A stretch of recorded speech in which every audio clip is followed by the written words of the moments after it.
తస్సై.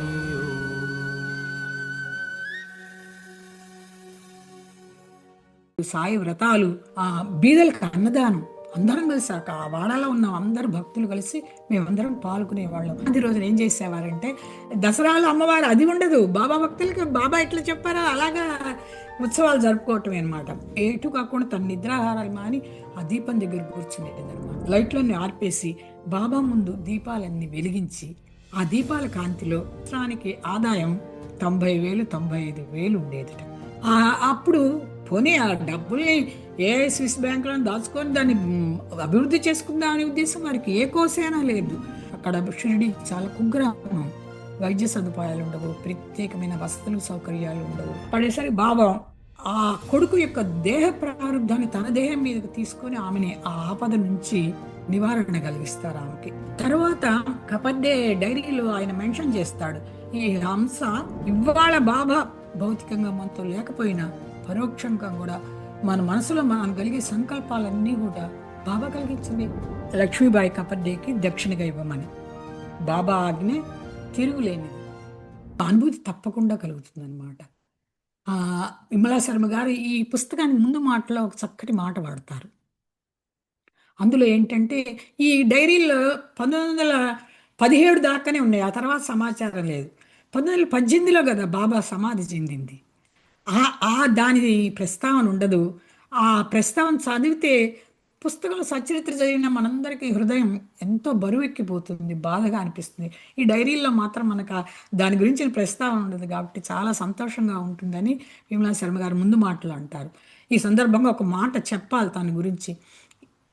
దసరాల్లో నవరాత్రి ఉత్సవాలని బాబాకు చేసే తను తెల్లవారు లేచి ప్రభాత సేవ, నగర సంకీర్తన, 7 రోజులు అఖండ సప్తాహ పారాయణ సద్గ్రంథాలు, మధ్యాహ్నం సాయి లక్షపూల పూజలు, సాయి వ్రతాలు, బీదలకు అన్నదానం, అందరం కలిసాక ఆ వాడాలో ఉన్న అందరు భక్తులు కలిసి మేమందరం పాల్గొనేవాళ్ళం. దిగులేసేది 7-8 రోజులు అయిపోయిన తర్వాత మహానుభావుల్ని పిలిపించి సాయి ప్రవచనాలు ఇప్పించటం.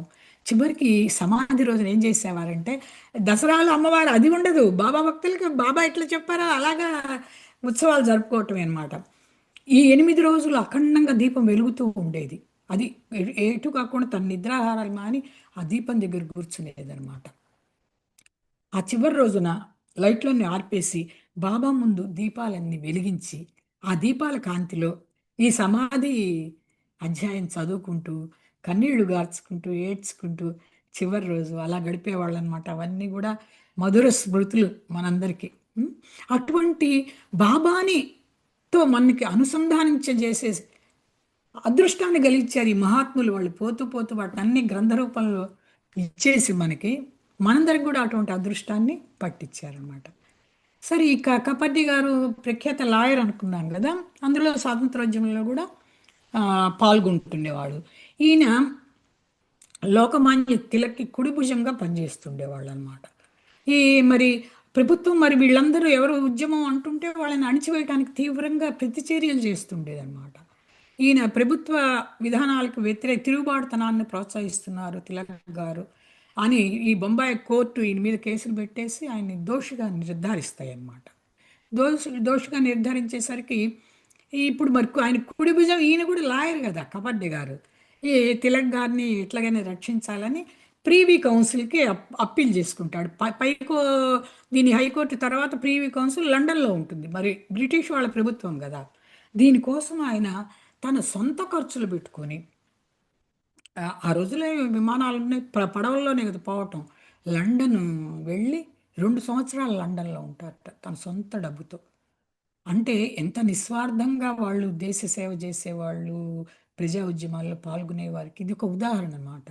సరే, ఎవరి ప్రయత్నాలు అన్ని విఫలమవుతాయి. ఎందుకంటే చాలా నిష్కర్షగా, చాలా నిర్దయగా బ్రిటిష్ వారు ఇట్లాంటివన్నీ అణిచివేస్తుండేవాళ్ళు అనమాట. ఆయన ప్రయత్నాలన్నీ విఫలమై ఇండియా తిరిగి వచ్చిన తర్వాత జైల్లో మాండలేలో తిలక్ గారిని పెడితే ఆయన కలుసుకొని అప్పుడు 1910లో ఈయన మొట్టమొదటిసారి షిరిడి వస్తారనమాట. కపర్దే గారు షిరిడి వచ్చినప్పుడు ఆయన పరిస్థితి ఇది, ఆయన చుట్టూ ఉన్న జీవితం ఇది, ఆయన ఇట్లాంటి వాడు, ఇలా ఇవన్నీ తెలుసుకోవటం కూడా లేకపోతే డైరీ మనకు అర్థం కాదు. ఎందుకంటే డైరీ ఒక కథలాగా ఉండదు, దానికి తలా తోక ఉండదు. ఆయన ఏ రోజు ఆ రోజు విషయాలు తన గుర్తు కోసం రాసుకున్నాడు. ఇది భవిష్యత్తులో ఓ పుస్తకంగా వస్తుంది, అందరు చదువుతారు, తన్నేదో మెచ్చుకొని సన్మానాలు చేస్తారని ఆయన రాయల. తన కోసం తను జరిగిన సంఘటనలన్నీ రికార్డ్ చేసుకున్నారు. అందుకని మనకు అర్థం కాదు. డైరెక్ట్గా చదువుకున్నాం అనుకో, ఎందుకు ఈయన ఇక్కడ ఉన్నాడు, బాబా ఎందుకు ఈయన్ని పంపించటం లేదు, ఈయన అంత పెద్ద ప్రాక్టీస్ వదులుకొని ఎట్టా వచ్చాడు, ఇట్లాంటి ఆలోచనలు వస్తాయి అన్నమాట. ర్యాండమ్గా కొంతమంది వ్యక్తుల పేర్లు చెప్తారు, వీళ్ళందరూ ఎవరు, బాబాతో వాళ్ళ అనుబంధం ఏంటి, ఇవన్నీ తెలుసుకోవాలంటే ఈ నేపథ్యం మనకు తెలియాల్సి ఉందన్నమాట. ఇక కపర్ది గారి దైనందిక జీవితం ఎలా ఉండేది అని కనుక మనం పరిశీలిస్తే, మరి ప్రఖ్యాత లాయరు, మంచి ప్రాక్టీస్ ఉన్న లాయరు. ఆ రోజుల్లో ఇన్కమ్ ట్యాక్స్ అనే చట్టం లేని రోజుల్లో ఈయన సంవత్సరానికి ఆదాయం 90,000 95,000 ఉండేదిట. అప్పుడు పోనీ ఆ డబ్బుల్ని ఏ స్విస్ బ్యాంకులో దాచుకొని దాన్ని అభివృద్ధి చేసుకుందాం అనే ఉద్దేశం వారికి ఏ కోసైనా లేదు. అయితే మహాదర్జాగా ఉండేవాళ్ళట, చాలా విలాసవంతమైన జీవితం అంట. 7 గుర్రాలు ఉండేవిట ఆయనకి. ఆ 7 గుర్రాలు 2 ఆస్ట్రేలియా నుంచి తెప్పించారట. మరి వాటిని పోషించడానికి పనివాళ్ళు కావాలి కదా. భార్య, 3 కొడుకులు, వాళ్ళ భార్యలు, వాళ్ళని ఆశ్రయించుకొని కొన్ని కుటుంబాలు వాళ్ళు ఒక 15 నుంచి 20 మంది పేద విద్యార్థులకి వాళ్ళు భోజన వస్తువులు సమకూర్చేవారట. ఈ వంట వాళ్ళు, పనివాళ్ళు, వాళ్ళ కుటుంబాలు, ఈ వాచ్మెన్లు, ఈ గోవుల్ని కాసేవాళ్ళు, వీళ్ళందరికీ కూడా వచ్చిపోయే అతిథులు, వీళ్ళకి సౌకర్యాలు కలిగించడంలో డబ్బులు విపరీతంగా ఖర్చు పెట్టేవాళ్ళట. రోజుకి 50 మందికి తక్కువ కాకుండా ఉండేవాళ్ళట అతిథులు. ఇటువంటి భక్తులు చూసే కదా బాబా మనం దాసుగణు రాసిన సంతలీలామృతంలో అనుకున్నాం. బాబా ఏం చెప్తారు, నీకు డబ్బు ఉంది కదా అని నువ్వు ఆడంబరంగా ఖర్చు చేయొద్దు, విలాసవంతమైన వాటికి ఖర్చు పెట్టద్దు, అపాత్ర దానం చెయ్యవాకండి, మళ్ళీ విలాసాలకు తావివ్వకండి, మోసగాళ్ళని దగ్గర చేరనివ్వవాకండి, పని వాళ్ళకి అలసి ఇవ్వకండి, ఇవన్నీ చెప్పారు బాబా. ఎందుకంటే తన భక్తులు లౌకికంగా కూడా ఎలా జాగ్రత్తగా ఉండాలో కన్నతండ్రిలాగా క్రమశిక్షణతో బాబా అన్నీ నేర్పిపోయారు. ఇది కపర్దే గారి షిరిడి 1910లో షిరిడి వచ్చినాటి కపర్దే గారి వ్యవహారం ఇది.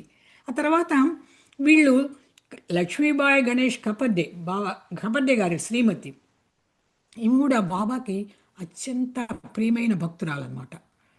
అయితే మనందరికీ లక్ష్మీబాయి ఈ ప్రత్యేకత ఏంటంటే, బాబా ఎవరికి మనందరికీ తెలుసు, మంత్రోపదేశాలు కానీ దీక్షలు కానీ మీరు ఇలా ఉండండి ఇలా చేయండి కానీ ఎవరికి చెప్పరు. కానీ శ్రీమతి లక్ష్మీబాయి కపర్డేకి బాబా ఉపదేశం చేస్తారు. అంతటి మహనీయ బాబా ఎవరికి ఉపదేశం చేయని వారు ఈమె మీద ఎంత ప్రేమ అభిమానం ఆయనకు ఉందో, బాబా అనుగ్రహానికి ఈవిడ ఎంత పాత్రురాలైందంటే, లక్ష్మీబాయి కపర్దేకి బాబా గారు ఉపదేశం చేస్తారనమాట. మనకి ఈవిడ గురించిన సమాచారం 27వ అధ్యాయంలో వస్తుంది సచ్చరిత్రలు. అప్పుడు ఈ అమ్మసిద్ధు రావటం, ఆయనకి ఉపదేశం ఇచ్చే ఉదంతం.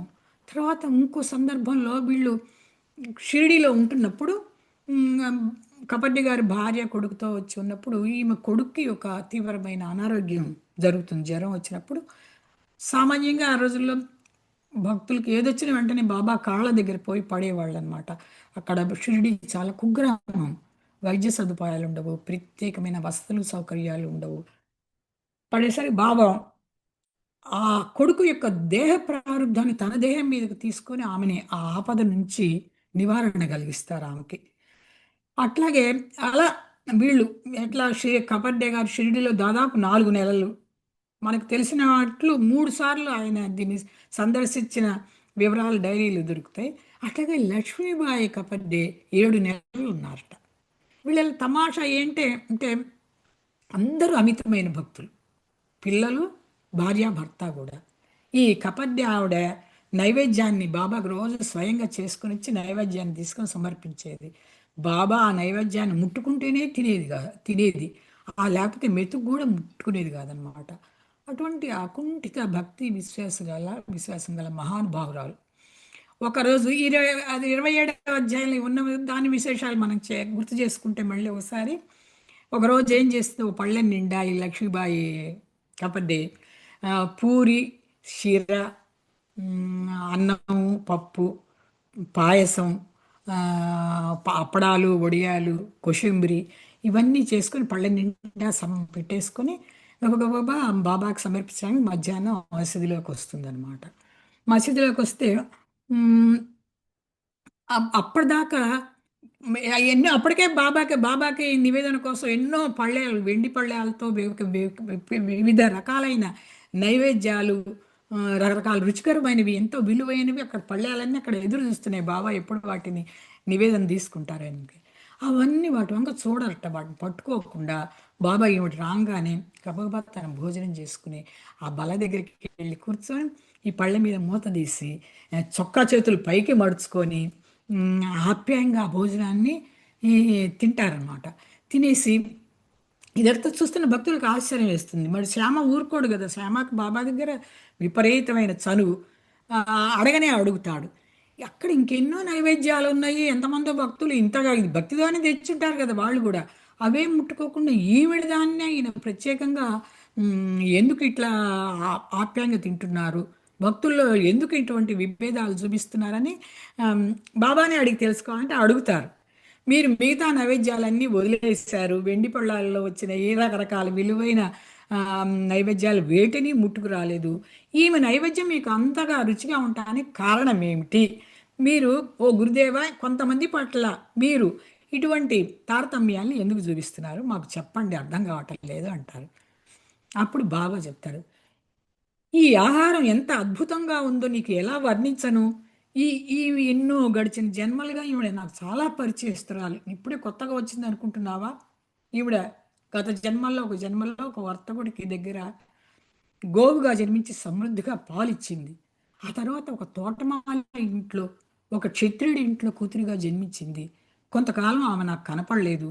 తర్వాత జన్మలో మళ్ళీ ఒక వర్తకుడి భార్యగా జన్మించింది. తర్వాత జన్మలో బ్రాహ్మడి కుటుంబంలో ఈవిడ జన్మించింది. ఇన్నాళ్ళ తర్వాత ఈవిని నేను కలుస్తున్నాను. ఈమె ఎంత ప్రేమగా ఆప్యాయంగా నా కోసం వండి తీసుకొచ్చిందో మీకు తెలుసా? ఆమెకి నేను కొంచెం తిని ఆమెకి తృప్తి కలిగించకపోతే ఎట్లాగూ అని చెప్తారన్నమాట. అయితే శుభ్రంగా త్రేయించి శుభ్రంగా పళ్ళేమంతా ఖాళీ చేసి హాయిగా వచ్చి మళ్ళీ తన ఆ సింహాసనం మీద కూర్చొని 2 కాళ్ళు ముందుకు చాపుతారట ఆమెని చరణ సేవ చేయటానికి. అప్పుడు ఆమె బాబా పాదాలని భక్తితో ఆప్యాయంగా చరణ చేయటం ప్రారంభిస్తుంది అనమాట. దాన్ని అవకాశంగా తీసుకొని బాబా ముందుకు వంగి మెల్లగా ఆమె యోగక్షేమాలు విచారిస్తూ ఆమె చేతుల్ని తను నొక్కోవడం ప్రారంభించారట. ఇట్లా భగవంతుడు భక్తులు ఒకరికొకరు సేవ చేసుకుంటుంటే చూసిన వాళ్ళంతా ఆహా ఏమి ఈ దృశ్యము, శ్యామ చమత్కారంగా అన్నే అంటాడు, ఊరుకోడు కదా, ఏ లీలలు చూస్తున్నాం మేము, ఓ దేవ, ఆ భగవంతుడు ఈ భక్తురాలు ఒకరిపై ఒకరికున్న ఈ భక్తి విశ్వాసాలు ప్రేమ చూస్తే మాకు చాలా ఆశ్చర్యం కలుగుతుంది, మేమంతా తరించిపోయాము అని అక్కడున్న వాళ్ళంతా కూడా ఆ దృశ్యాన్ని చూసి పరవశించిపోతారట. అప్పుడు బాబా మెల్లగా వంగి ఆమె చెవిలో మందరంగా రాజారాం రాజారాం అని క్రమం తప్పకుండా చెప్పిస్తూ ఉండు తల్లి, నీ ఆత్మకు చాలా తృప్తి కలుగుతుంది, నీ చిత్తం ప్రశాంతంగా ఉంటుంది, నీకు చాలా ప్రయోజనం కలుగుతుంది అని చెప్తారనమాట. ఇట్లా బాబా ప్రేమకి అర్హురాలైనటువంటి మహానుభావురాలు లక్ష్మీబాయి కపర్ది. బాబా ఏం చేస్తారు, మామూలుగా బాబా దగ్గర ఎట్లుంటుందంటే ఏ భక్తుడికైనా ఆయన ఉపచారం చేసుకునే అవకాశం ఇవ్వాలంటే వాళ్ళ యొక్క భావాన్ని భక్తిని బట్టి అవకాశం ఇస్తారట. లేకపోతే భక్తులు ఎవరిని ముట్టుకోవటానికి కూడా దగ్గరికి రానిచ్చేవాళ్ళు కదట. మరి లక్ష్మీబాయి నిజానికి మధ్యాహ్నం పూట స్త్రీలు మసీదు పైకి రావటానికి అనుమతి లేదు. అట్లాంటి సందర్భంలో ఆమె మసీదు పైకి గబగబా పళ్ళెం తీసుకుని వస్తే ఇట్లాంటి అభ్యంతరం పెట్టించటమే కాకుండా ఆ నైవేద్యాన్ని తృప్తిగా తినటమే కాకుండా పాదసేవ చేసుకుని కాళ్ళు ముందుకు జాపి కూర్చొని రాజారాం అనే మంత్రాన్ని బాబా లక్ష్మీబాయి కప్పర్ది గారికి అందిస్తారనమాట. అది రెండోది 7వ అధ్యాయం కొడుకు గురించింది సంగతి ఏంటంటే, ఈ లక్ష్మీబాయి భర్త, కొడుకు ముగ్గురు కలిసి బాబా దర్శనానికి వచ్చినప్పుడు చాలా రోజులు ఉంటారు కదా. ఒకరోజు వీళ్ళ అబ్బాయికి చాలా విపరీతమైన జ్వరం వస్తుందిట. తల్లి కదా బాగా కంగారు పడుతుంది. ఉమ్, అక్కడ వైద్య వసతి అంతగా ఉండవు. వాడాలో ఉంటున్నారు, అది ఇంట్లో ఉన్నట్టు ఉండదు కదా. ఉమ్, ఆమె ఆరోగ్యం ఏమిటని బాబాని అడిగేసి, అసలు ఇక్కడ ఉంటాం కరెక్ట్ కాదు, మా అమరావతిలో ఉంటే మంచి వైద్యం అన్న దొరుకుతుంది పిల్లవాడికని బాబా నడటానికి మసీదుకి వెళ్తుందిట.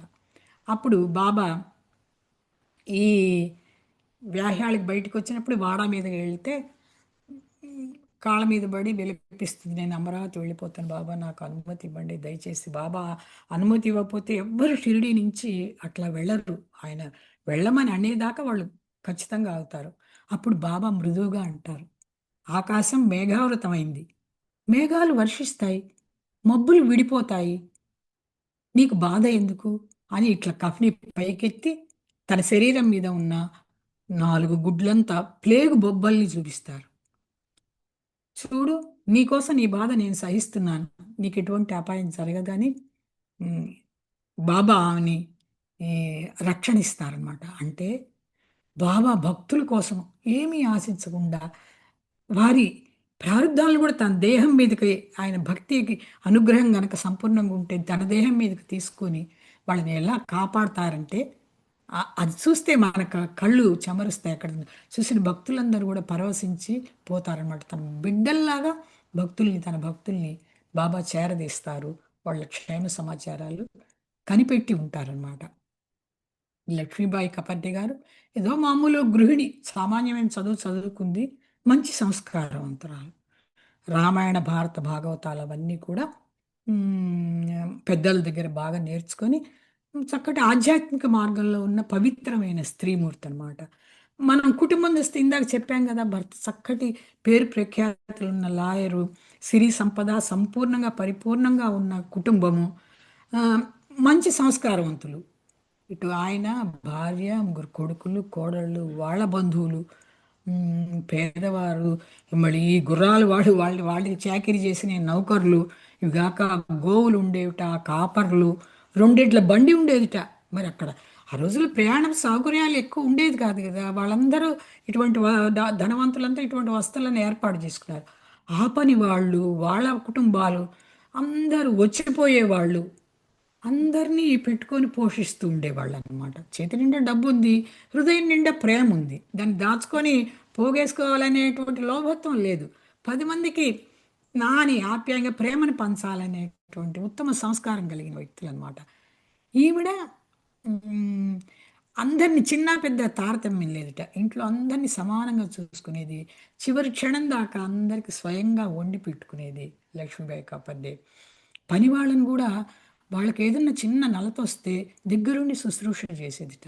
వాళ్ళకి ఆసుపత్రి వసతి సౌకర్యాలన్నీ కల్పించేవాళ్ళు అనమాట. ఇటువంటి ఉన్నతమైన వ్యక్తులు, ఉదాత్తమైన వ్యక్తులు వీళ్ళు. అందుకని బాబాకి వారంటే ప్రత్యేకమైన అభిమానం. ఆమ్, దగ్గరుండి కనిపెట్టి చివరి క్షణం దాకా వీళ్ళ కుటుంబాన్ని అంతా కూడా బాబా కనిపెట్టి ఉంటారనమాట. అయితే ఇంత హోదా ఉండి భర్త ఇంత గొప్పవాడైనా కూడా, ఇన్ని సిరి సంపదలతో తొలదూగుతున్నా కూడా లక్ష్మీబాయి కాపాడే చాలా అణుకుగా ఉండేదిట. అది కదా చెప్పుకోదగ్గ సుగుణాలంటే. చివరికి లక్షణంగా ఆవిడ ఒక పునిస్త్రీలాగా చాలా భర్త చేతుల మీదుగా సలక్షణంగా తన అంతిమ యాత్ర ముగించుకుంటుంది. ఇప్పుడు మనం కపర్డే గారి గురించి తెలుసుకున్నాం, వారి భార్య గురించి తెలుసుకున్నాము. ఇప్పుడు ఈ డైరీలో ఉన్న విశేషాలు మనకున్న సమయాన్ని బట్టి టూకీగా ఎంత మటుకు చెప్పుకోగలిగితే అంత మటుకు చెప్పుకుందాం. ఈ డైరీ మొట్టమొదటి మనం ఇందాక చెప్పుకున్నట్టు 1910లో మొట్టమొదట కప్పర్డే గారు షిరిడి వస్తారనమాట. వాళ్ళు ఉండేది అమరావతి కదా. ముందు పూణే నుండి బాంబేకి వచ్చి అక్కడి నుంచి షిరిడి వస్తారు. అప్పుడు కప్పర్డే గారితో ఆ, భార్య, కొడుకు బాలకృష్ణ, వీళ్ళందరూ డిసెంబరు 5వ తారీఖున షిరిడి వస్తారనమాట. వచ్చి వాళ్ళ అప్పుడు సాఠేవాడ, దీక్షిత్వాడ ఇవే వసతి సౌకర్యాలు ఉండేది, అక్కడ వాడాలో బస చేస్తారు. ఈ మొదటి సందర్శనంలో వీళ్ళు ఒక వారం రోజులు మాత్రమే షిరిడీలో ఉంటారనమాట. డిసెంబర్ 5ని వీళ్ళు వచ్చిన వాళ్ళు డిసెంబర్ 12న బాబా అనుమతి తీసుకొని తిరిగి స్వగ్రామం అమరావతి వెళ్ళిపోతారు. అయితే 1911 డిసెంబర్లో, అంటే ఒక సంవత్సరం తర్వాత, మళ్ళీ కపర్డే గారు షిరిడి వస్తారన్నమాట. ఈసారి వచ్చినప్పుడు ఈ సందడ ఇక్కడ వీళ్ళు వాసం చేసి షిరిడి వాసం ఎన్నాళ్ళంటే చాలా పెద్దది. దాదాపు 100 రోజులు షిరిడీలోనే ఉండిపోతాడు ఆయన. అయితే ఈయన తిరిగి అమరావతి వెళ్దామంటే బాబా పర్మిషన్ ఇవ్వరు. 2 నెలలు అట్లాగే ఉంచేస్తారు. బాబా పర్మిషన్ ఇవ్వకుండా వీళ్ళెవ్వరూ కూడా తిరిగి వెళ్ళేవాళ్ళు కాదు. అంత బాబా మాటకి అంత విలువనిచ్చేవాళ్ళు అనమాట. కబడ్డే గారు కూడా బాబా పైన అచంచలమైన భక్తి విశ్వాసాలు ఉన్నాయి కాబట్టి ఆయన కూడా బాబా ఎప్పుడు అనుగ్రహిస్తే అప్పుడే వెళ్దాం అన్నట్టు అట్లాగే ఆ బాబాని అనుసరిస్తారు. మనం తెలుసు కదా, ఆయన ఎంత బిజీ, మంచి ప్రాక్టీస్ ఉన్న లాయరు, పెద్ద కుటుంబాన్ని సంరక్షించుకోవాలి, ఎన్ని ఒత్తిళ్ళు ఉంటాయి, ఎంత పని ఉంటుంది. అయినా కానీ బాబా ఎందుకు చెప్పారు, మనకి మంచిది కాకపోతే చెప్పరు కదా, ఆయన మాట మనం ధిక్కరించకూడదు. అయితే మరి బాబాకి తెలీదా ఇవన్నీ? మనకు తెలిసినంత మాత్రం బాబా తెలియదు. ఎందుకు ఈయన్ని వెళ్లకుండా ఉంచేశారంటే, ఇంతకుముందు మనం చెప్పుకున్నట్టు రాజకీయ కారణాలు ఉన్నాయి. మరి ఈయన తిలక్కి, లోకమాన్య తిలక్ కుడిభుజంగా పనిచేస్తున్నాడు. ప్రజల్ని రెచ్చగొడుతున్నారని తిరుగుబాటుదారుగా ఆయన మీద దోషిగా కేసులు పెడతారు. అది నిర్ధారణ కూడా అవుతుంది. మరి ఆయన జైల్లో కూడా పెడతారు. ఆయనకి సహకారం ఇస్తున్నాడు కపడ్డే గారు. మరి ఈయన కూడా అటువంటి వ్యక్తి అని కదా, ఈయన మీద కూడా బ్రిటిష్ ప్రభుత్వం నిఘా నిఘా పెడతారనమాట. అయ్యో, కపర్డేని శిక్షిస్తారేమో, ఇటువంటి పరిస్థితుల్లో ఆయన అమరావతిలో ఉండటం క్షేమం కాదని బాబా ఆలోచన. ఎందుకంటే వారు సర్వజ్ఞులు కాబట్టి తన భక్తుడి మీద ప్రేమతో ఇన్ని దూరపు ఆలోచనతో కపర్డే గారిని షిరిడీలో ఉంచేస్తారనమాట. అది ఆయన డైరీలో స్పష్టంగా రాసుకుంటారనమాట. ఏ రోజుతో ఆ రోజు రాస్తాడు, ప్రతి చిన్న సంఘటన రాస్తారు. ఈరోజు నేను ఇక్కడ ఇంకా 2 నెలలు ఉండాలని ఈ మధ్యాహ్నం బాబా నాకు కబురు చేశారు. మధ్యాహ్నం నేను కలిసినప్పుడు మళ్ళీ నాకు ముఖాముఖి తను చెప్పిన మాటను మళ్ళీ స్థిరపరిచారు. తమ ఊరికి గొప్ప ఆధ్యాత్మిక లక్షణాలు ఉన్నాయని చెప్పి కపర్డే గారి భార్యతో కలిసి వచ్చాడు. భారత ఈ మాట అంటారు, ఒక గవర్నరు ఈటుతో వచ్చాడు. అన్ని నిగూఢంగా మాట్లాడేవారు. బాబా భాష అర్థం చేసుకోవాలంటే చాలా తాత్వికమైన జ్ఞానం ఉంటే కానీ సరిపోదు. గవర్నర్ ఒక ఈటుతో వచ్చాడు, నా వద్దన్న త్రిశూలంతో నేను ఆ గవర్నర్ని అడ్డుకున్నాను, ఆయన సమాధానపరిచి పంపించాను అని చెప్తారనమాట. సరే, ఈయన మీద కూడా ప్రభుత్వం నిఘా పెట్టారు అన్నది మనకి ఎలా తెలుసు అంటే, ఈయన జీవితం ఎలా ఉండేది, వాడాలో అవన్నీ మనం చెప్పుకుందాం. సద్గ్రంథ పారాయణ చేసేటప్పుడు హంస అని ఒక సన్యాసి వచ్చి వీళ్ళతో కలుస్తాడనమాట. ఆయన ఏం చెప్తాడు అందరితో, నేను హిమాలయాల్లో గడిపొచ్చాను, మానస సరోవరంలో తిరిగాను, పెద్ద పెద్ద వాళ్ళందరినీ కలిశాను, నాకు ఎన్నో విషయాలు ఆధ్యాత్మికంగా నాకు ఎంతో పరిజ్ఞానం ఉందని చెప్పి వాళ్ళతో కబుర్లు చెప్పి వీళ్ళతో పాటు సత్సంగంలో కూర్చోను, అందరు కలిసి రాధాకృష్ణ ఆగి వాళ్ళ ఇంటికి వెళ్ళను, భజన పాటలు చేయను, వీళ్ళతో కలిసి ఆయన అనుసరిస్తూ తిరుగుతుండేవాడు కపర్డేది. అయితే ఈ ఈ చనువు పురస్కరించుకొని ఈయన అమరావతిలో వీళ్ళింట్లో దాదాపు 1 నెల రోజులు ఈ హంస, యాక్చువల్గా ఆయన తన పేరు మిస్టర్ నటేకర్ అనమాట, 1 నెల రోజులు ఆతిథ్య మర్యాదలు స్వీకరిస్తూ వాళ్ళతో పాటు ఉంటాడు. నిజానికి ఈ హంస అనే అతను సన్యాసి కాదు. బ్రిటిష్ ప్రభుత్వం వారు కపర్డే గారి కార్యకలాపాల మీద నిఘా ఉంచడానికి రహస్యంగా పంపించిన గూఢచారి అనమాట. తర్వాత కపర్డే డైరీలో ఆయన మెన్షన్ చేస్తాడు, ఈ హంస సన్యాసి అనే మిషతో అందరినీ మోసగిస్తున్నాడు, పెద్ద మోసగాడు అని. ఇటువంటి పరిస్థితుల్లో మరి ఎట్లా వదులుతారు బాబా? ఆయన కదలకుండా తన దగ్గర పెట్టుకొని 1000 కళ్ళతో కాపాడుతున్నారు అనమాట. మనం ఈ డైరీని చెప్పే కదా, మనం డైరెక్ట్గా డైరీ చదివితే ఏం అర్థం కాదు మనకి. ఏవో ఆయన కోసం ఆయన రాసుకున్న మాటలు ఉంటాయి. ఈ వెనకాల ఈ సమాచారాన్ని అంతా మనం బుర్రలోకి ఎక్కించుకొని ఇప్పుడు ఆ డైరీ కనుక చదివితే మనకి ఆ విషయాలు వెంటనే అర్థమయ్యి ఇంకా ఎక్కువ దాన్ని అనుభూతి చెందుతాం అన్నమాట. అట్లాగే ఈయన కపర్డేకి, లక్ష్మీబాయి గణేష్ కపర్డేకి, వీళ్ళిద్దరు చాలా మంచి భక్తులు కదా. ఇప్పుడు వాళ్ళు రాసిన ఈ డైరీ ద్వారా మనకి వాళ్ళు ఏమేంటి ఎలా గడిపారు, బాబా వాళ్ళకి ఎటువంటి అనుగ్రహం ఇచ్చారు, ఏ లీలలు చూపించారని మనకి బాగా అర్థం అవుతుంది అనమాట. చెప్పి ఇంతకుముందు అనుకున్నట్టు బాబా ప్రతిరోజు మాటల మధ్యలో ఏవేవో కథలు చెప్పేవాళ్ళు. అవన్నీ చాలా నిగూఢంగా, ఎంతో తాత్విక వేదాంతిక ఆధ్యాత్మపరంగా ఉండేవి. కపర్డే లాంటి మహాపండితుడు కూడా వాటిని అర్థం చేసుకోలేకపోయేవాడు అనమాట. అయితే మధ్య మధ్యలో మనకు కూడా అర్థమయ్యే సూక్తులు లాంటివి బాబా చెప్పేవాళ్ళు. వాటన్నిటిని మనం తెలుసుకుందాం అనమాట. ఈ రకంగా బాబా భక్తుల్ని ఎలా కాపాడతారు, అసలు ఈ మానవాళి మీద బాబాకి ఎంత ప్రేమ ఉంది, మన కోసం మన మధ్య మానవుడిగా జన్మించి ఆయన ఏ, ఎలా మన్ని ఆపదల నుంచి కాపాడి మనలో భక్తి విశ్వాసాలు పెంపొందిస్తున్నారు అన్నది మనం మనకి తెలుసుకోవటానికి, ఆ రకంగా మనం శిక్షణ పొందటానికి ఇటువంటి గ్రంథాలు తప్పకుండా బాగా ఉపయోగపడతాయి అన్నమాట. పోనీ ఏదో సారాంశంలాగా చెప్దామంటే ఇది ఒక కథ కాదు.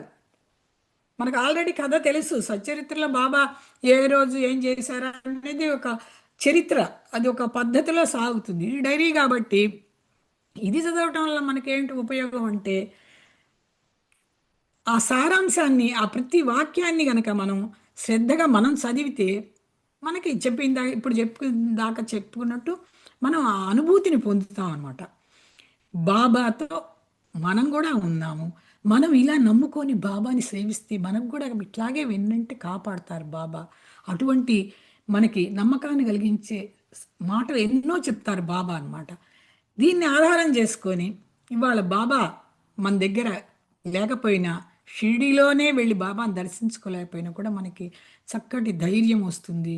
మన వ్యక్తిత్వంలో చాలా చక్కటి పరిణీతి వస్తుంది. చాలా ప్రశాంతంగా హాయిగా జీవించడానికి ఇవన్నీ కూడా ఉపయోగపడతాయి ఇట్లాంటి గ్రంథాలు. సరే, ఈ ఫస్ట్ టైం షిరిడి వస్తారు కదా, ముగ్గురు భార్య కొడుకు షిరిడి వస్తారు. ఎంతో భక్తితో ముగ్గురు కూడా, ముగ్గురు ఎవరి భక్తి వాళ్ళది, ఎవరి అనుభవాలు వాళ్ళవే. ముగ్గురు కొడుకు, భార్య, భర్త ఆ ఆ దీక్షిత్ వాడాలో స్టే చేశారనమాట. ఇంక వేరే హోటల్స్ అవేమి ఉండేది కాదు. ఆ ఆ డైరీ రాస్తుండేవాడు. దినచర్య ఎలా ఉంటుందంటే పొద్దున్నే లేస్తారు. మరి అందరూ నైష్టికమైన సదాచార సంపన్నులు. అందరూ ఉమ్, పురాణాలు, వేదాలు, ఇతిహాసాలు అవపోసన పట్టిన మహాత్ములు పొద్దున్నే లేచి ధ్యానం చేసుకోవటం, ప్రార్థన చేసుకోవటం. అయితే బాబా రోజు మసీదు విడిచి ఉదయం పూట వ్యాయాళికి వస్తారు. వ్యాయాళికి వచ్చేది ఆ వాడా మీదుగా వెళ్తారు. వెళ్ళంగానే వీళ్ళు గబిక్కన వాళ్ళు బయటకు వచ్చి బాబాని దర్శనం చేసుకోవటం, నమస్కారం చేసుకోవటం. మళ్ళీ మసీదుకి తిరిగి వెళ్తున్నప్పుడు వాడా ముందు నుంచే వెళ్ళాలన్నమాట.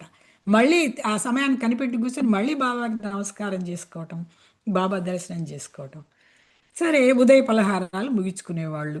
ప్రార్థన చేసుకుని ఉదయ పలహారాలు ముగించుకొని బాబా బయటకు వచ్చేటప్పుడు బాబా దర్శనాన్ని ఆస్వాదించి మసీదుకి వెళ్ళేవాళ్ళు. మసీదుకి వెళ్తే అప్పుడు మధ్యాహ్న ఆరతి సమయం అవుతుంది. బాబాకి ఆరతి ఇస్తారు. భక్తులంతా చేరి అక్కడ బాబాకి జయ జయ ధ్వానాలు చేస్తుంటారు. బాబా ఆరతి అవ్వగానే అందరికి ఊది ప్రసాదం ఇస్తారు. అది తీసుకుని మళ్ళీ వాడాకు వచ్చేవాళ్ళు.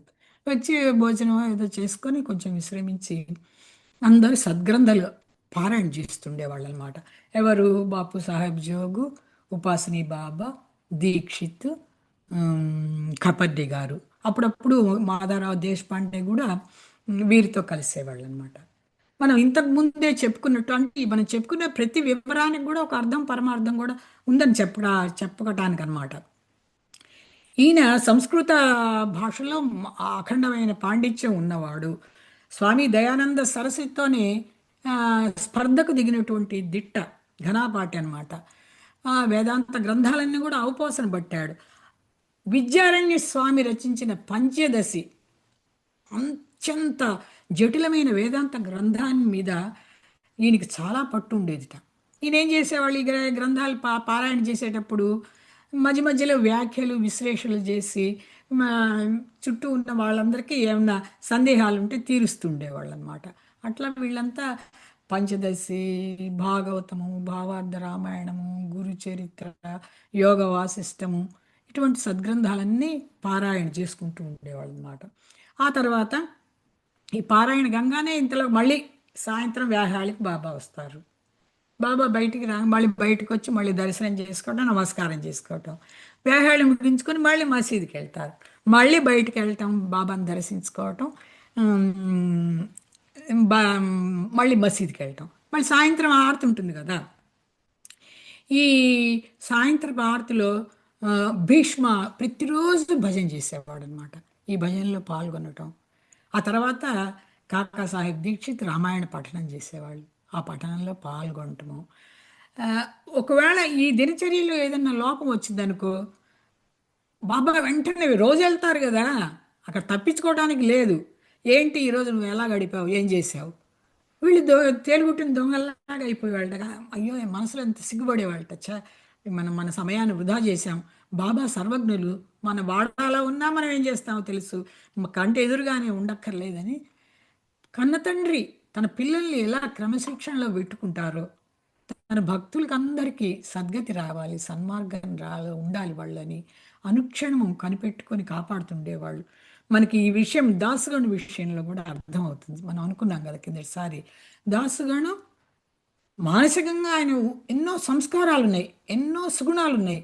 కానీ ఆయన వృత్తి కానిస్టేబుల్ వృత్తి, వాటిలో వినియోగిస్తున్నాడు. ఆయన అశ్లీలమైన వీధి నాటకాలలో పాల్గొంటున్నాడు. అది బాబాకి ఇష్టం లేదు. ఆయనలో సుగుణాలను ఒక సక్రమైన దోవలో పెట్టాలన్నది బాబా తాపత్రయం. ఎందుకంటే బాబా ఇష్టమైన భక్తులు వీళ్ళందరి, వాళ్ళని చక్కగా వినియోగపెడితే వాళ్ళు చాలా సక్రమైన మార్గాలు ఉండటం కాక ప్రజలకు ఉపయోగపడేటువంటి వాళ్ళు. అందుకని ఉద్యోగం వదిలిపెట్టేదాకా వదలరు కదా, అది ఉద్యోగం విరమణ చేసేదాకా. అప్పుడు నువ్వు ఎలా జీవించాలి? నేను అటువంటి పో, హరికథలు చెప్పుకో, ప్రవచనాలు చెప్పుకో అని అంటాం.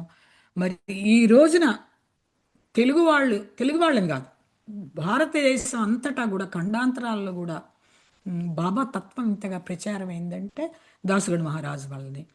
పోనీ ఆయనకేమి ఉపయోగం లేదా అంటే, ఆయన ఒక సన్మార్గంలో వెళ్ళిపోయాడు.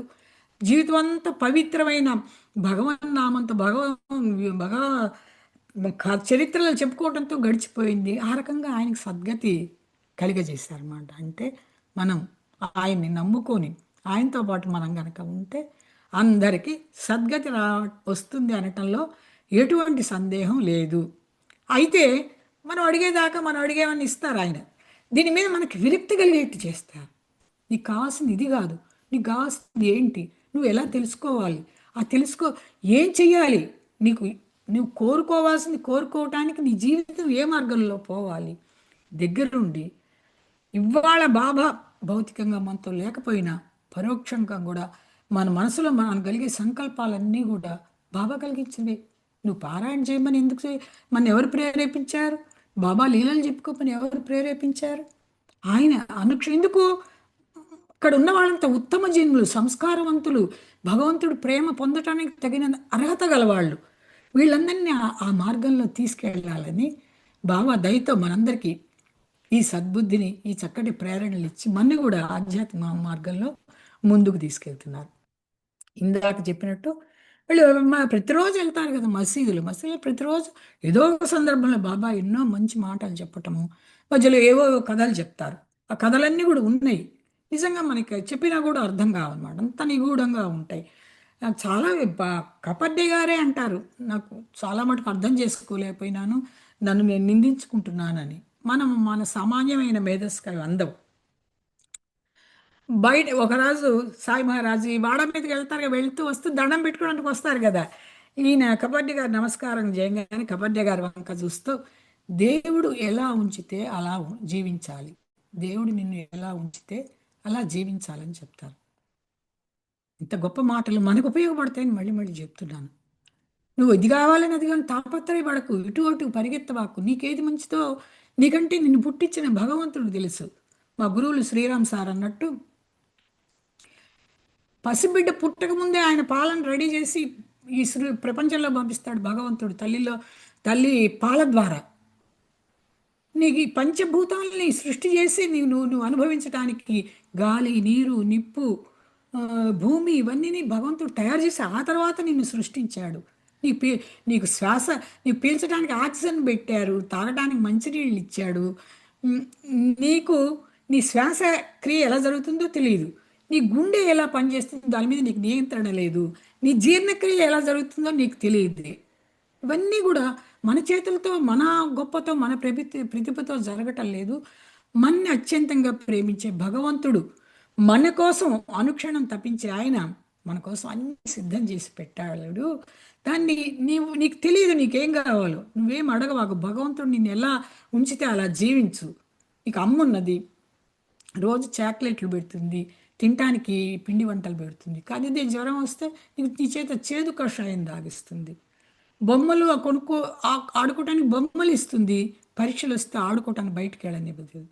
అమ్మ ప్రేమని, అమ్మ ఈ పెట్టే పిండి వంటల్ని ఎట్లా స్వీకరిస్తావో అమ్మ కొట్టే చెంపదెబ్బల్ని అలా ప్రేమించాలి అని చెప్తారు మా గురువుగారు శ్రీరామ్ సారు. మహానుభావులు అందరూ చెప్పేది, ఎవరు అందరూ కూడా మన కోసం వాళ్ళు భూమి మీద మానవులుగా అవతారం ఎత్తారు, మన మంచి కోసమే వాళ్ళు అర్హం శ్రమిస్తారని చెప్పడం కోసం ఆ ఉదాహరణను ఉదాహరిస్తున్నాను. దేవుడు ఎలా ఉంచితే అలా ఉంచాలని కపర్డే గారికి వారు సలహా ఇస్తారనమాట.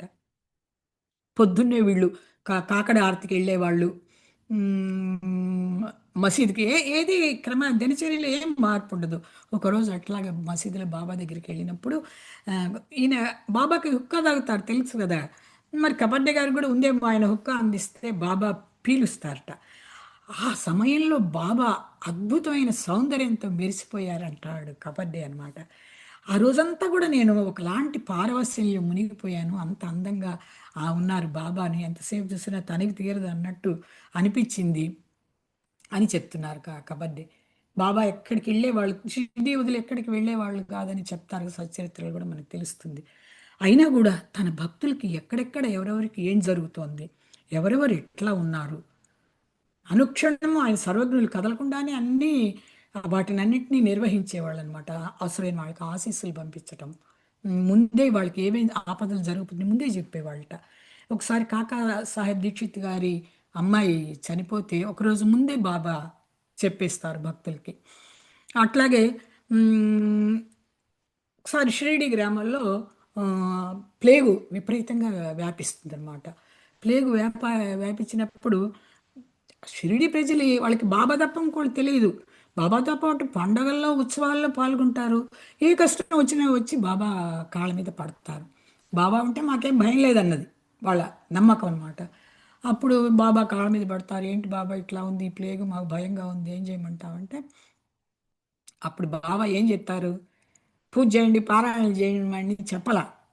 రోడ్లు బాగు చేసుకోండి, సమాధులు శ్మశానాలు శుభ్రం చేసుకోండి, పేదలకు అన్నదానం చేయమండి అని చెప్తున్నారు. మానవ సేవే మాధవ సేవ కదా అన్నది బాబా ఉద్దేశం కూడా అని మనం గుర్తు చేసుకోవడానికి ఇది ఒక ఉదాహరణ అనమాట. సరే, కాబట్టి ఇంటికి వెళ్ళటానికి అనుజ్ఞ ఇవ్వరు బాబా. ఈయనేమో పెద్ద ప్రాక్టీస్ ఉన్న లాయరు. వాళ్ళంతా ఆ క్లయింట్లు వాళ్ళు ఉత్తరాలు, మాకు కేసులు ఉన్నాయి మీరే చెయ్యాలని, పైగా ఈయన జాతీయ ఉద్యమంలో ముఖ్యంగా పనిచేస్తున్న వ్యక్తి, దానికి సంబంధించిన వాళ్ళు వీడిని కబుర్లు రావటం, మనుషులు ఈయన్ని తీసుకెళ్ళటానికి రావటం. అప్పుడు పోనివ్వరు బాబా, 2 నెలలు ఇక్కడ ఉండాల్సిందే అంటారనమాట. అప్పుడు ఓ రోజు మసీదుకి వెళ్తే బాబా కపర్డే వంక ఇలా చూస్తూ, దేవుడు ఇచ్చింది పోదని, మానవుడు ఇచ్చింది నిలవదని చెప్తారు. దేవుడు ఇచ్చింది పోదు, మనుషులు ఇచ్చింది నిలవదని. అప్పుడప్పుడు ఎవరు అడగకుండా అందరికీ ఇటువంటి సూచనలు చేసేవాళ్ళు బాబా. ఇవి కూడా మనం కూడా ఓడేసుకొని మన జేబులో దాచిపెట్టుకోవాలి. మన జీవితంలో ఎప్పుడన్నా మనకు ఉపయోగపడేటప్పుడు వాటిని తీసుకెళ్ళి మనం వాడుకోవాలన్నమాట. తర్వాత ఆయన తరచు అనే మాట ఏంటంటే, అల్లాయే అందరికీ యజమాని. ఒకసారి ఇట్లాగే వీళ్ళ ఒత్తిడి భరించలేక కబడ్డీ గారు శ్యామని పంపిస్తారు. నేను అడిగితే ఇస్తారు ఎవరని. శ్యామ అందరికీ మధ్యవర్తిత్వం చేస్తుండేవాళ్ళు అనమాట. బాబాని పోయి నాకు అనుమతి ఇప్పించండి ఇట్లా ఇబ్బందులుగా ఉన్నప్పుడు. అప్పుడు బాబా ఏం చెప్తారు ఇంత చక్కటి సమాధానం. బాబా తన బిడ్డలకి భక్తులకి ఏం తేడా ఉండదు ఆయనకి. నాకు అంటే కబడ్డీకి షిరిడీలోనూ అమరావతిలో కూడా సొంత ఇళ్ళు ఉన్నాయి కనుక నీకు ఎక్కడ ఉండాలనిపిస్తే అక్కడ ఉండొచ్చు, అసలు అమరావతికి తిరిగి వెళ్లకుండా షిరిడీలోనే ఉండొచ్చు అని బాబా కబురు పంపిస్తారు శ్యామతో. ఎంత ప్రేమ భక్తులంటే, ఎంత బాబా భక్తుల కుశలం మీద ఆయనకి ఎంత శ్రద్ధ అని మ్, మనకు కూడా ఎంతో హృదయం అంతా కరిగిపోతుందన్నమాట. ఆ రోజు ప్రతిరోజు డైరీ రాస్తాడు కదా, ఈ రోజు కాకడ ఆరతికి వెళ్ళాడు. వెళ్తే ఆ రోజు బాబా ఎంతో ఉత్సాహంగా ఉన్నారట. ఆ అవధులు లేనంత ఉత్సాహంగా ఉన్నారు. నాపై బాబా యోగ దృష్టిని అట్లా ప్రసరిస్తారట.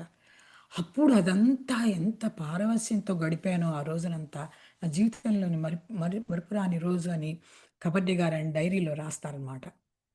ఆ రోజు ఏమవుతుంది, ఉపాసని బాబా గారు పారాయణకి రారు, దీక్షిత్ ఎవరు రాయకపోతే మరి ఈయనకి పనులుంటాయి కదా, ఉత్తర ప్రత్యుత్తరాలు చేసుకుంటూ ఉండేవాడు. తన వాళ్ళకి అక్కడ అమరావతిలో ఉన్న వాళ్ళకి ఇక్కడికి.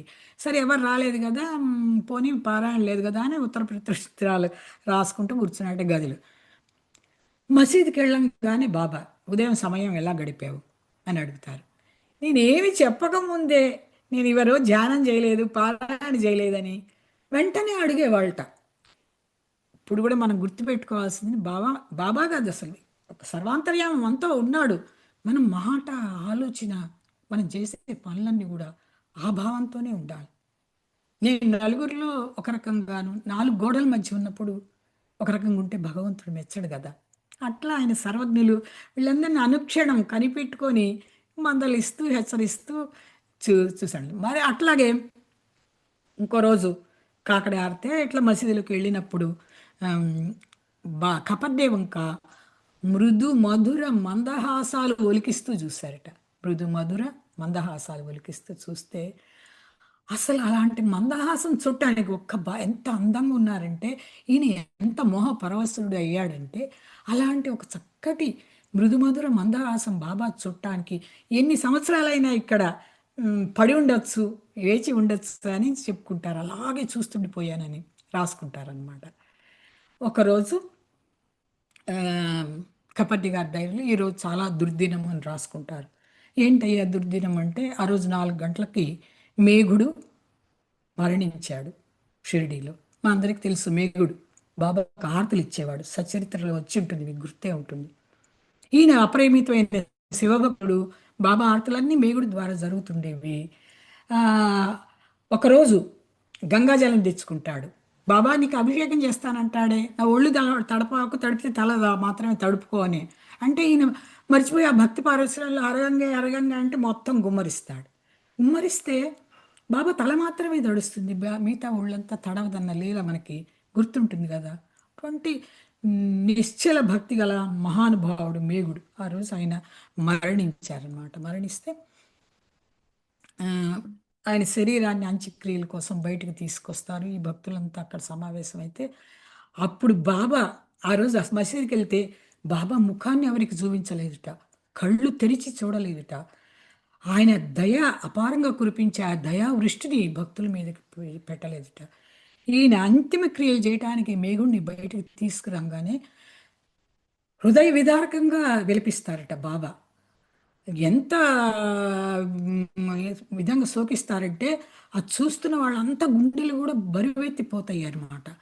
ఆ తర్వాత ఆ శరీరాన్ని వీధి చివరి వరకు తను కూడా బాబా అనుసరిస్తారట. మేగుడి హృదయాన్ని, భుజాల్ని, తలని, కళ్ళని, కాళ్ళని ఆప్యాయంగా తడిమి తడిమి విలిపిస్తారట.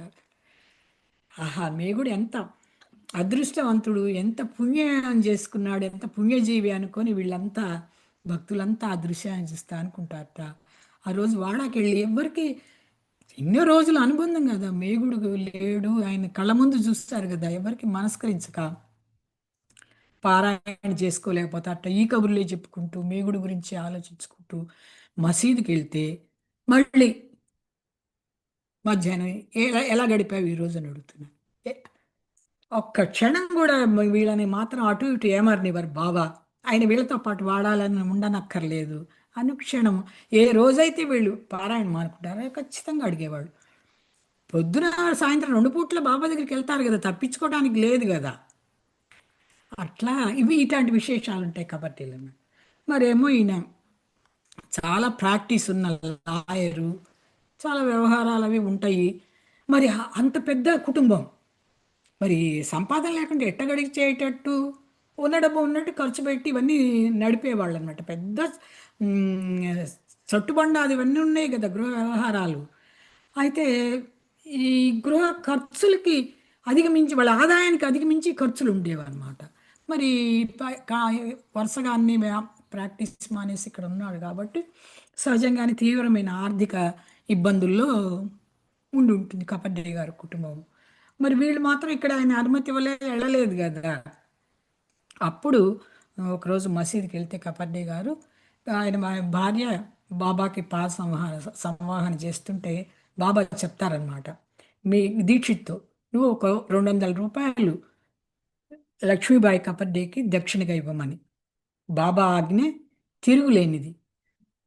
ఏంటి ఇట్లా అన్నారని ఈయన సిగ్గుతో చచ్చిపోతాడనమాట. నేను మరొకరి దయ మీద ఆధారపడి జీవించాల్సి వచ్చిందే, ఇంతకంటే నాకు మరణం చాలా మంచిది కదా.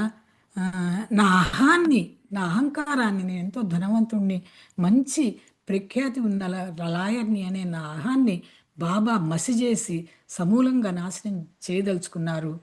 నేను పేదరికాన్ని, ఇంకోళ్ళు దయ మీద ఆధారపడి బతుకుతానన్న దాన్ని నాకు అలవాటు కావటానికి బాబా ఇలా చేశారని ఆయన పాపం నిజమే కదా మంచి సిగ్గుతో కొంచెం బాధపడతారన్నమాట. కానీ మనకేమనిపిస్తుంది, బాబాకి ఎంత ప్రేమ, కానీ భక్తులు ఎలా కనిపెట్టి కాపాడుకొని ఉంటారు. ఆయన ఏమైనా చెప్పుకున్నాడా, ఆయన నాకు ఇట్లా కష్టాలు, నేను ఇబ్బందులు ఉన్నావు, ఏం చేస్తావు బాబా, దాసుగడి అడిగినట్టు అడగల, నా పిల్లలు ఉన్నారు, భార్య ఏం చేయాలని అడుగుతారు, అట్లా అడగల, మౌనంగా కూర్చొని ఉన్నారు. బాబా ఆజ్ఞ ఎప్పుడైతే అప్పుడు వెళ్దామని. అట్లా అడగాల్సిన అవసరం ఉంది భగవంతుడు సర్వజ్ఞతకి ఇంతకంటే వేరే ఉదాహరణ ఏముంటుంది. ఓ రోజు ఇట్లాగ మళ్ళీ ఇంకో రోజు మసీద్కి వెళ్తారు కబడ్డీ. వెళ్ళంగానే ఊదిస్తారట. ఊదిస్తే ఇంకా దర్శనం ఊది ఇచ్చారు, వెళ్ళిపోవాలి కావాలని వెళ్ళిపోబోతున్నారట. ఎవరు చెప్పారు నేను వెళ్ళమని, రా వచ్చి కూర్చో అని కూర్చోబెట్టుకుని ఎన్నో విషయాలు కబులు చెప్పారు. తర్వాత చాలాసేపు హాయిగా నాతో మాట్లాడారని రాసుకుంటారు. ఆ రోజు కపడ్డే వంక చూస్తూ బాబా అంటారు కళల్లోకి చూస్తూ, భగవంతుడి మీద దృఢమైన విశ్వాసం ఉన్నవాళ్ళు ఎవరు ఏది కోరరు. భగవంతుడి మీద దృఢమైన విశ్వాసం ఉన్నవాళ్ళు ఎవరు ఏది కోరరు. భగవంతుడిని అడగాల్సిన అవసరం ఉందే. నిజంగా ఆయన సర్వజ్ఞుడు, మన కష్ట సుఖాలు ఆయనకి తెలుసు అన్నప్పుడు, ఆయన నాకు ఇవాళ జ్వరం వచ్చింది తగ్గించు, నా జీతం కొంచెం పెంచు, నా ఖర్చులు పెరిగిపోయినాయి, నా పిల్లలకి సీట్లు తెప్పించు, నాకు ఉద్యోగాలు ఇప్పచ్చు అడగాల్సిన అవసరం ఉందే. మన యొక్క అర్హతల్ని బట్టి, మనకు అవసరాలని బట్టి, మన అవసరాలు మనకంటే సర్వజ్ఞులు వారికే తెలుస్తుంది. అడగకుండా భగవంతుడు ఇస్తాడని భగవంతుడి మీద దృఢమైన విశ్వాసం ఉన్న వాళ్ళు ఎవరు కూడా ఏది కోరరు అని చెప్తున్నారు ఆ తర్వాత ఇట్లా ఒక్కొక్క చక్కటి సూక్తుల్ని మాటల మధ్యలో చెప్పేవాళ్ళం, వీటిని మనం దాచుకోవాలన్నమాట. మళ్ళీ ఇంకో రోజు ఆ రోజు బాబా దర్శనానికి వెళ్తే భగవంతుడే అందరికంటే గొప్పవాడు, భగవంతుడే అందరికంటే గొప్పవాడు అని అంటారనమాట. ఆ రోజంతా ఇంకేం మాట్లాడలేటి, ఒక్క మాట మాట్లాడి ఊరుకొని ఉంటారనమాట. అట్లాగే మనకి సచ్చరిత్రలు కూడా బాబా చాలా తీవ్రమైన కోపం ప్రదర్శించే వాళ్ళని చెప్తే చాలా సందర్భాలు వస్తాయి కదా. ఆ సీమోల్లంఘన టైంలో అది వాటికి అర్థాలు మనకి తెలియదు. బాబాని మనం దత్తాత్రేయ అంశగా భావిస్తాం, దత్తాత్రేయ అవతారంగా భావిస్తాం. దత్తాత్రేయ స్వామి ఉపాసన కూడా చాలా క్లిష్టం అంటారు. ఆయన పట్టాన భక్తులకు లొంగరు, అనేక రకాల మారు వేషాలతో అనేక రకాల భక్తుల భక్తి విశ్వాసాలకు పరీక్ష పెడుతూ ఉంటారు అన్నమాట. సరే, ఈయన కోపం గురించి మసీదులో జరిగిన ఒక చిన్న సంఘటన కూడా ఈయన డైరీలో ఉన్నదాన్ని మనం కాసేపు గుర్తు చేసుకుందాం. ఆ రోజు సేజార్తికి వెళ్తారు వీళ్ళంతా మసీదుకి, మామూలుగా ఎప్పట్లాగే సేజార్తి ఆ రోజున ఊరేగింపు తర్వాత సేజారతి ఉంటుందన్నమాట. ఈ పని వాళ్ళంతా వచ్చి మసీదుల పైకప్పు దీపాలు అవన్నీ వాళ్ళంతా చూస్తున్నారు. ఆ తర్వాత బాబాకి తీవ్రమైన కోపం వచ్చింది, ఎందుకు వచ్చిందో తెలియదు. ఆ తర్వాత బాపు సాహెబ్ జోగి, మేగుడు తర్వాత బాపు సాహెబ్ జోగు షిరిడీలో రోజు బాబాకి ఆరతి ఇచ్చేవాళ్ళు అనమాట. ఆయన భార్య మీద తన సట్కాని విసిరేస్తారు. బాబు సాహెబ్ జోగుని పట్టుకొని 2 చేతులు పెట్టుకొని గట్టిగా ఊపుతూ నువ్వు ఆరతి ఎందుకు ఇచ్చావని అడుగుతారు. అట్లాగే బాలా షింపి త్రయంబక్రావు ఇద్దరు భక్తులుంటే ఇద్దరిని సట్కాతో తీవ్రంగా దెబ్బలు కొడతారు. బాలాషంపై భయపడి పరిగెత్తుతారట. కానీ త్రయంబరగారావు మాత్రం అతి సహనంగా అట్లాగే నుంచొని బాబా దెబ్బలన్నీ భరిస్తూ సాష్టాంగ నమస్కారం చేశాడట. అట్లాగే మా శ్రీరామ్ సార్ అంటారు మాటల సందర్భంలో, తండ్రి బిడ్డను కొడతాడు, తప్పు చేస్తే దండిస్తాడు. పిల్ల ఎక్కడికి వెళ్తుంది, మళ్ళీ తండ్రి కాళ్ళకు చుట్టుకుంటుంది. ఏ కష్టం వచ్చినా తండ్రికి చెప్పుకోవాలన్న ఒక్క విషయమే బిడ్డకు తెలుసు కదా. అట్లాగే నిజమైన భక్తి విశ్వాసాలు ఉన్నవాళ్ళు బాబా దండించని, తిట్టని, పొగడిని వాళ్ళకి బాబా మీద భక్తి ఎట్లా కూడా చెదరదనమాట. ఆయన చూసి కబడ్డీ గారు అనుకుంటారట ఆధ్యాత్మికంగా త్రయంబకరావు ఎంతో ఉన్నతిలో ఉన్నాడని. మరి ఆయన చాలా ఈ వీటన్నిటి మీద విశిష్టమైన జ్ఞానం ఉన్న పండితుడు కదా, జ్ఞాని కదా. ఈ కొంతమంది నానాసాహెబ్ చందోర్కరు, ఈ కపర్డే ఇలాంటి వాళ్ళు వాళ్ళకి అపారమైన వేద ఉపనిషత్తుల మీద విపరీతమైన జ్ఞానం ఉన్నప్పటికి కూడా బాబా ముందు నోరెత్తి మాట్లాడే వాళ్ళే కాదుట. అట్లా మౌనంగా వినమ్రంగా ఉండేవాళ్ళు. ఈయన స్థితి అర్థమయ్యి కపర్డే గారు చాలా సంతోషపడతారనమాట. అంటే మనకు కూడా కోపంగా మాట్లాడినా వాళ్ళకి తందులో బాబాలు తల్లినే చూసుకున్నారు కానీ వాళ్ళ భక్తి విశ్వాసాల్లో ఎటువంటి తేడా లేదు. ఇలాంటివన్నీ మనకు కూడా మార్గదర్శకాలు అవుతాయి. ఇంకొక రోజు ఈయన కబడ్డీ పోయినప్పుడు బాబా కబడ్డీ వంక చూస్తూ ఇలా అంటారనమాట, మనుషులు చాలా అజ్ఞానులు. నేను నా భౌతిక శరీరాన్ని వాళ్ళు చూడలేనప్పుడు వారు నేను లేనట్టుగా భావిస్తారు. మనందరికీ అది అనుభవమే కదా. ఇది అజ్ఞానం నిజంగానే. బాపు బూటి మనకి సమాధివాడ కడుత బాబా ఉండగానే జరుగుతుంది కదా. అక్కడ మనం మన శ్యామసుందరిని పెట్టుకొని భజనలు చేసుకుందాం అనుకుని చక్కటి సమాధి మందిరం అని అప్పటికి నిర్ధారింపబడలేదు. వీళ్ళంతా చేసుకున్నప్పుడు బూటి దిగులు పడతాడు, బాధపడతాడు. విజయదశమి రోజు దానికి అదే పూజా మందిరానికి ప్రారంభోత్సవం చేద్దాం అనుకుంటే బాబా ఆరోగ్యం బాగలేదు, ఎట్లాగుంటుంది ఏమో అన్నప్పుడు బాబా ఒక మాట చెప్తారు, నా ఎముకలు మాట్లాడతాయి, నా సమాధి సమాధానం చెప్తుంది అన్న ఈ బాబా మాటలు మనం నెప్పుకొస్తే, వారు ఉండగా కూడా చెప్పారు కదా, నా బతుకు శరీరం ఉంటేనే నేను ఉన్నట్ట, నేను లేనప్పుడు అది చాలా అజ్ఞానం, నేను ఎక్కడికి వెళ్తాను. భగవంతుడు అనేది ఒక శక్తి, భగవంతుడు సర్వవ్యాపి, సర్వజ్ఞుడు, కాలాతీతుడు. ఆయనకి జనన మరణాలు ఎక్కడుంటాయి. ఇది మన అజ్ఞానంతో మనం అనుకున్న ఆయన నిరంతరమైన భక్తి విశ్వాసాలతో మనం ఆయన్ని గనక సేవిస్తే ఆయన ఎప్పుడు కూడా మనతోటే ఉంటారు. ఆయన ఉన్నప్పుడు ఎలా అనుగ్రహించారు, ఆయన లేనప్పుడు కూడా మనకి అలాంటి అనుగ్రహాన్ని ప్రసాదిస్తారని చెప్తూ చివరిగా 17 ఒక్కరోజే వెళ్తారు కపర్డే గారు షిరిడి. వెళ్ళినప్పుడు లోకమాన్య తిలకం తీసుకెళ్ళి బాబా ఆశీస్సులు ఇప్పించాలని కపర్డే గారి ఉద్దేశం అనమాట. ఈయనకి బాబా మీద నమ్మకం ఉంది. లోకమాన్య కూడా బాబా ఆశీస్సులు ఇప్పిస్తే వారి ద్వారా మన దేశానికి కూడా మేలు జరుగుతుందని తీసుకొని వస్తారు. ఆ రోజు ఒక్కరోజే ఉంటారు వాళ్ళు. అప్పుడు ఈ తిలక్ గారికి కూడా బాబా ఊది ఇచ్చి ఆశీర్వదించి పంపిస్తూ ఈ మాట అంటారనమాట, మనుషులు చెడ్డవారు, నీ ఆలోచనలు గుప్తంగా ఉంచుకోమని సలహా ఇస్తారు. ఆ తర్వాత 1918 విషయం ఇందులో ప్రసక్తి ఉండదు. ఈయన ఒకసారి బాబా సమాధి చెందటానికి ముందు షిరిడి వెళ్ళొచ్చినట్టు ఉంది కానీ దాని గురించిన డైరీలో ఎటువంటి సమాచారం మనకు ఉండదు. చాలా మటుకు డైరీలో విశేషాలన్నీ అయిపోయినాయి. నా సమయం మించి మాట్లాడానే ఏమో నాకు తెలియదు. ఏమన్నా మీకు కొంచెమన్నా మీ సమయం వృధా కాలేదకుండా బాబా సంగతులు, బాబా లీలలు, బాబా ముచ్చట్లు మీతో చెప్పుకోగలిగాననే భావిస్తూ మీ అందరితో బాబా మాటలు చెప్పుకుంటూ ఇలా గడుపుకోగలటం పూర్వజన్మ సుకృతంగా భావిస్తూ జై సద్గురు సాయినాథ్ మహారాజ్కి జై. చాలా చాలా చాలా బాగుందక్క. అంటే కపర్దే గారి గురించి చాలా అంటే దాసగన్ గారి గురించి లాస్ట్ వీక్ ఎలా తెలుసుకున్నామో ఈ వీక్ కపర్దే గారు ఏంటంటే నాకు అనిపించింది ఒక కింగ్. అంటే ఆ అప్పట్లో 90,000 అంటే నిజంగా అంతే కదా అసలు. చాలా చాలా ఎక్కువ అంతమందిని చెయ్యటం, అంతమంది గుర్రాలు, బళ్ళు ఇవన్నీ అంటే ఒక స్మాల్ కింగ్ టైప్ లో ఆయన జీవించారు చెప్పాలంటే. అవును, అవును, అవును. అంత అంటే యథార్థం. మనకి బాబా అంటే ఆయన చరిత్ర ద్వారాగా మనకు తెలిసింది ఏంటంటే అంత ఇదిలో ఉన్నా కూడా ఎంత వినయంగా, ఎంత విధేయతగా, ఎంత నమ్రతతో ఉండాలి, ఎంత అణుకుతో ఉండాలి. అది మళ్ళీ ఇప్పుడు మనకి ఎట్లా ఉంటుందంటే ఇప్పుడు ఇక్కడ సౌకర్యాలు లేవు షిరిడీలో. మనకి ఎట్లా అనిపిస్తుంది, అబ్బాయి ఈ సౌకర్యాలు లేని ప్లేస్ లో నుంచి మనం ముందు అర్జెంట్ గా అక్కడికి వెళ్ళిపోదాము. ఎందుకంటే ఈ ఈ శరీరము ఒక సుఖానికి అలవాటు పడిపోయి ఉంటుంది. సో ఎప్పుడు దాని మీద వెళ్ళిపోతుంది కానీ ఇక్కడ ఉందాము, ఇక్కడ బాబాతో ఎంత ఎంత ఉన్నా అక్కడే మనసు లాగుతుంది.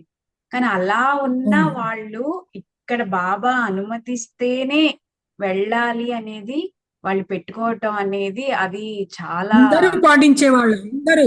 బాబా అనుమతి లేకుండా వదిలి వెళ్ళేవాళ్ళు కాదు. అంతటి సంపాదన వదులుకున్నాడు, మరి కుటుంబ బాధ్యతలు, తనకిష్టమైన స్వాతంత్ర ఉద్యమాన్ని కూడా అది. ఒక పక్కన పెట్టి బాబా ఆజ్ఞకు లోబడి జీవించుకున్నారు. అవును. కాబట్టి వాళ్ళంత సద్గతి పొందగలిగారు. అవును. మళ్ళీ వారితో పాటు వారి భార్య కూడా అలాగే ఉండటం, అసలు ఆవిడ తీసుకొచ్చిన పిల్లలు, కొడుకు కూడా. ప్రసాదాన్ని పిల్లలు ఆవిడ తీసుకొచ్చిన ప్రసాదాన్ని తినటం, శ్యామ వచ్చి అడగటం, ఏంటి ఇన్ని ప్రసాదాలుంటే ఆవిడదేది, ఆవిడ రాగానే నువ్వు తీసుకోవటం అని అడగటం, మళ్ళీ ఆవిడకి చక్కగా సేవ చేయటం.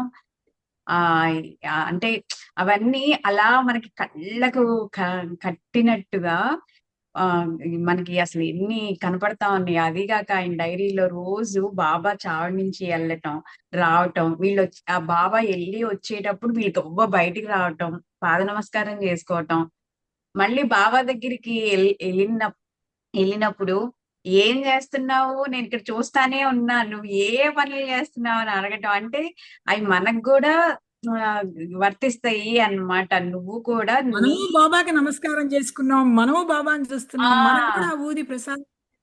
అది కరెక్ట్గా ఇలాంటి భావనలే. అది అది చాలా చాలా ఆనందంగా ఉంది అక్క. So happy. ఇంకెవరైనా ఏమన్నా మాట్లాడతారండి, అన్మ్యూట్ చేసుకుని చక్కగా మీకు కలిగిన అనుభూతిని కూడా షేర్ చేసుకోండి. ఓకే ఎవరైనా అండి. అన్మ్యూట్ చేసుకోవచ్చు. హలో, చెప్పండి నాగేశ్వరరావు గారు. నాగమల్లేశ్వర నాగమల్లేశ్వరం నాగమల్లేశ్వర గారు.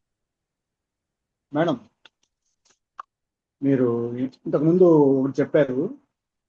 బాబాని అది 17/1/1212 జరిగిన విషయం. బాబా 17 అండి. మీ 17 లేదు. 17/1/1212 17 సంవత్సరాలు బాబా లేరు కదా. బాబా 18 కదా. 17/1/1912 కరెక్ట్, 1912 కరెక్ట్. 1912లో మీరు ఒక మాట చెప్పారు అక్కడ. బాబా కబడ్డీ వంక చూసి ఒక చిరునవ్వు లోకమాన్య నవ్వారు. తిలకం తీసుకొని వెళ్తారు. కాదు. బాబా ఈయన వెంక చూసి, కబడ్డీ వారి వెంక చూసి ఒక చిరునవ్వు నవ్వారు. ఆ అవును. నవ్వు చూసి ఎన్నాళ్ళైనా సరే ఇక్కడే పడి ఉండాలనిపించింది అని. అవును. అంటే ఆ నవ్వులో ఏం చూసుంటారు కబడ్డీ? అవును, అవును. అది ఎవరి ఉమ్, ఊహలకు వదిలేస్తే అది మంచిది. నీకు ఎంత భక్తి ఉంటే, మనకి నవవిధ భక్తులు చెప్తున్నారు కదండి, అందులో మధుర భక్తి అని ఉంటుంది. భగవంతుడిని సఖుడిగా తలుచుకొని ప్రేమించటం అన్నమాట. అందులో ఆ మధుర ఒక్క భక్తి. నిమిషం మేడం, మీరాదేవి ఒక్క చెప్పండి అమ్మా, నిమిషం. చెప్పండి. ఇలాంటిదే పాండిచ్చేరికి సంబంధించిన అరవింద్ ఘోష్ తన అవును. సావిత్రిలో రాస్తారు. ఏమనంటే అమ్మని దర్శిస్తారు. ఆ అమ్మ చిరునవ్వు నవ్వుతుంది. అమ్మవారు నవ్వుతే ఆ అరవింద్ గారు ఏం రాస్తారంటే ఆ చిరునవ్వు చూసి ఎన్నాళ్ళైనా సరే ఇక్కడే పడి ఉండాలనిపించింది అని రాశారు. అంటే ఆ నవ్వులో 1000 కోట్ల సూర్యప్రభలతో కలిసిన వెలుగులు కనిపించాయంట. ఈ సృష్టి మొత్తానికి నేనే కారణం అనిపించిందంట అరవింద్ ఘోష్కి. ఆ పాదాల నుంచి పారుతున్న వెన్నెల వెలుగులో చనిపోయిన వారు కూడా బ్రతుకుతారు అనిపించిందంట. అంటే అంత సాధకుడు మహాగురువుకే అలా అమ్మవారు దర్శనం ఇస్తే సామాన్యుడైన కబడ్డీకి అదే ఫీలింగ్ వచ్చింది. చూడండి, ఇద్దరిది ఒకటే డైలాగ్. ఆ చిరునవ్వు చూసి ఎన్నాళ్ళైనా ఇక్కడే పడి ఉండాలనిపిస్తే అరవింద్ ఘోష్ కూడా ఎన్నాళ్ళైనా ఇక్కడే పడి ఉండాలనిపించింది అన్నది. అంటే అరవింద్ ఘోష్కి ఏం చూపించుంటారు అంటే కపర్డేకి బాబా ఏం చూపించుంటారు? నేనే జగన్మాతని, ఈ సృష్టి మొత్తానికి నేనే కారణం, ఇలాంటి అర్థాలన్నీ బాబా చూపించి ఉంటారని నాకు అనిపించిందమ్మా. ఆ రెండు ఒకే మంచిది, డైలాగ్స్ అవడం చాలా మూలంగా. యథార్థంగా చెప్పారు, యథార్థం అంతే. అంతే బాబా చెప్తారు 3వ అధ్యాయంలో సచ్చరితలో, నేనే జగన్మాతని, నేనే జగన్మాతని అంటారు. నన్ను మర్చిపోతే మాయ కొరడాతో కొడుతుంది అంటారు. కాబట్టి నేను అనుకోవడం ఏంటంటే ఇక్కడ కబడ్డీకి తానే సృష్టికర్తని అనే ఒక రూపాన్ని చూపించుంటారు. అందుకే ఆ మాయలో పడిపోయి, లేకపోతే ఆ కరుణ, ఆ మోహంలో పడిపోయి ఎన్నాళ్ళైనా అసలు చాలాసేపు ఆ సాయంత్రం వరకు ఆ కిక్ దిగలేదంట ఆయనకి అని చెప్తారు. అసలు అవును. దిగలేదు నాకు అంటారు. ఆ రాత్రి జరిగిన చావడి యాత్రలో ఆ చిలుం పీల్చిన తర్వాత వాటి అర్థాలు తెలిసినవి కూడా అని కూడా అంటారు. చాలా బాగా చెప్పారమ్మా. Thank you very much. ఇది ఎంత మందిని అడిగానంటే